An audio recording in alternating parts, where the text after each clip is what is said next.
সকালবেলা তোমাদের দাদা এই যে দেখো মেয়েটাকে বাই করে দিয়ে আর কি এতে যাচ্ছে, কাজে চলে যাচ্ছে, সেটাই তোমাদের সাথে একটু শেয়ার করলাম।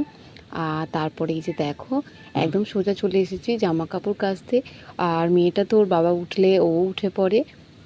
আর দেখো এই যে জামা কাপড় কাচা আমার হয়েও গেছে, জামা কাপড় কেচে নিয়ে আর এই যে জামা কাপড়গুলো সব আমি ধুয়ে নিচ্ছি, ধুয়ে ছাদে মিলে দিয়ে আসবো আগে। যেহেতু আজকে শ্রাবণ মাসের সোমবার, তো আমার সকাল সকালে একদম স্নান করে নিয়েছি, বাসি কাপড় ছেড়ে একদম পুরোপুরি স্নান। আর তারপর দেখো এই যে জামা কাপড় ধুয়ে নিয়ে এসেছি, দেখো আমার মেয়ে বাটি নিয়ে কীরকম রান্না করছে। আমি বলছিলাম যে সোনাই কী রান্না করছো, বাটি চচ্চড়ি? বলছে হ্যাঁ মামা। আর এই যে দেখো সব বাটি নিয়ে খুন্তি নিয়ে যে রান্না করছে, আমি বলছি বলে আবার এই যে চাগিয়ে নিয়ে চলে যাচ্ছে।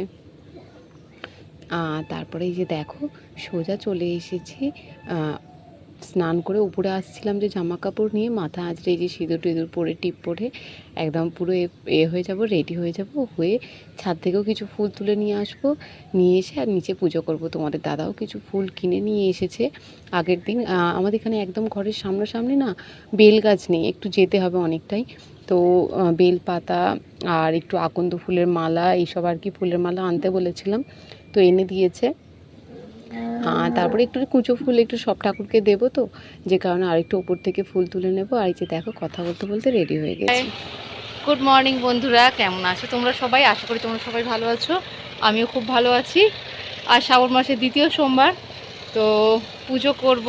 সকাল সকাল স্নান করে নিয়েছি, মুড়ি খাওয়ার করা হয়ে গেছে। তোমাদের দাদা পরোটা আর ঘুগনি নিয়ে গেছে, একটু সুজি করে দিয়েছি।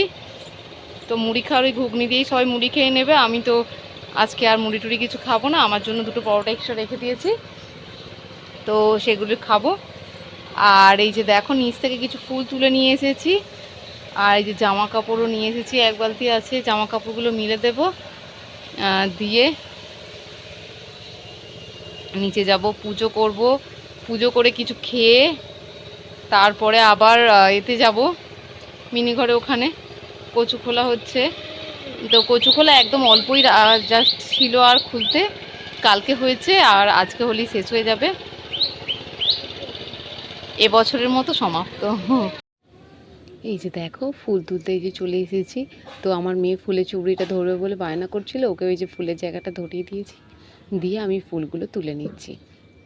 আর অনেকগুলি ফুল হয়ে আছে, ও আমার পেছন পেছন এদিক ওদিক সেদিক করছে। আর যে কারণে আর কি ফাঁকা ছাদ, ওই জন্য ওকে বসিয়ে দিলাম যে তুই বস, আমি ফুল তুলে তুলে তোকে দিচ্ছি। শুধু বলে যাচ্ছে মা ফুল দাও, মা ফুল দাও। আর তারপরে দেখো এই যে নিচে চলে এসেছি। আমি জানতাম না যে তোমাদের দাদা এত কুঁচো ফুলও কিনে নিয়ে এসেছে, আর আমি ওপর থেকেও অনেক ফুল তুলে নিয়ে এসেছি।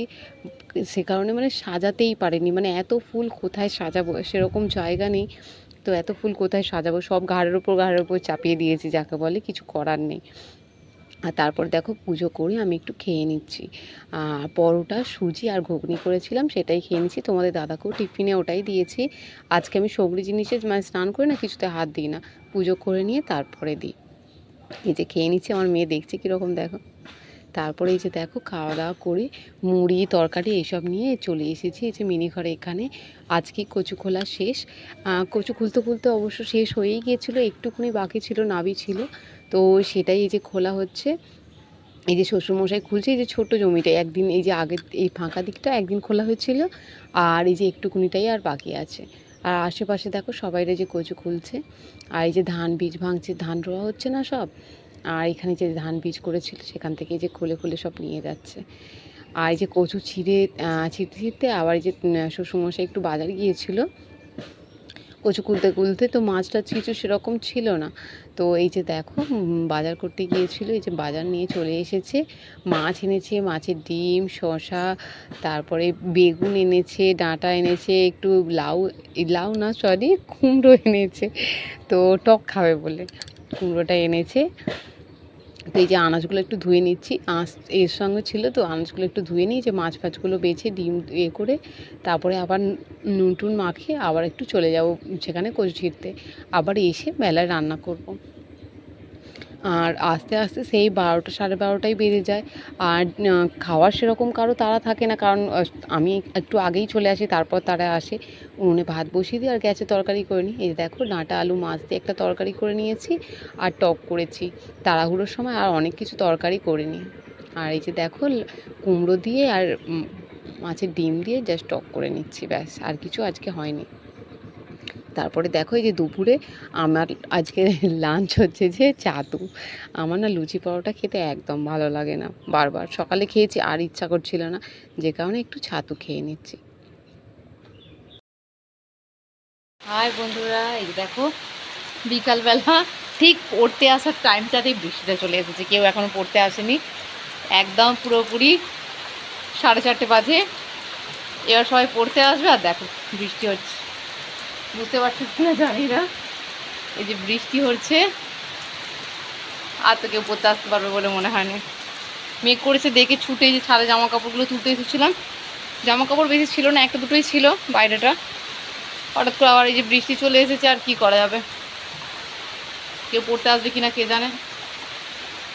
দেখো কি সুন্দর বৃষ্টি হচ্ছে, একটু বেশ ঠান্ডা ঠান্ডা ওয়েদারটা হয়ে গেল, ভালোই হলো। আর ভালোই গরম লেগেছিল সকাল থেকে। আর রোদ্দুরেতে বেলায় তো এতটাই রোদ্দুর ছিল, যখন কচু ছিঁড়তে গিয়েছিলাম না, এতটাই রোদ্দুর ছিল কি বলি, আর গরমের মানে ঘেমে স্নান করে যাচ্ছিল। দেখ এবছরের মতো শেষ কচু ছিঁড়া, মানে কচু খোলা হয়ে গেছে, এবছরের মতো শেষ।